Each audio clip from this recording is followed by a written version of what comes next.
درته وای چې مونږ چې ووټینګ راشي په پاکستان کې نو ووټ چاله نه ورکو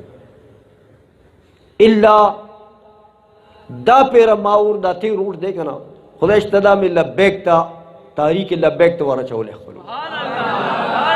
تکبیر نعرہ رسالت لبیک لبیک لبیک یا رسول اللہ لبیک لبیک لبیک یا رسول اللہ لبیک لبیک لبیک یا رسول اللہ لبیک لبیک لبیک یا رسول اللہ لبیک ختم نبوت زندہ باد زندہ باد تاجدار ختم نبوت زندہ باد زندہ باد او دا غي یو مقصد کنه ګوري د ووټ خو یو مقصد دی کنه ته خپل رائے چا سره شامل ہے چا سره د خپل رائے شامل کا او مغستا مرګره دی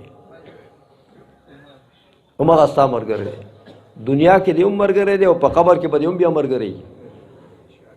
او حضور فرمایي چې من کثر سواد قوم فهو منهم چا چې د یو قوم چا چې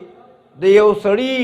د یو قوم تکثیر کو ځان ور سره شامل کو او هغه قوم د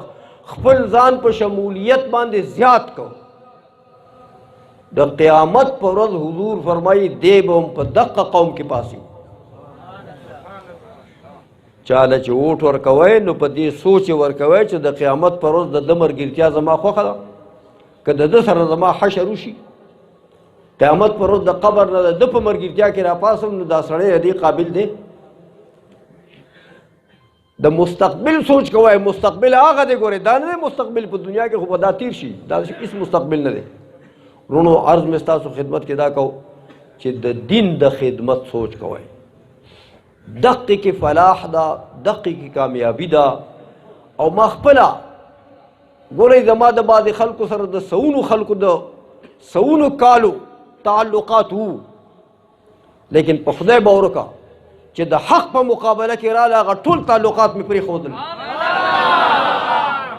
او یو حق د دې اتباع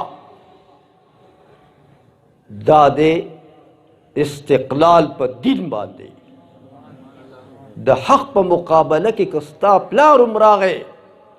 هغه لاو دی پلار ته ترجیح نه ده الله ته ترجیح ده پلار ته ترجیح نه ده رسول الله ته ترجیح ده پلار ته ترجیح نه ده دین اسلام ته ترجیح ده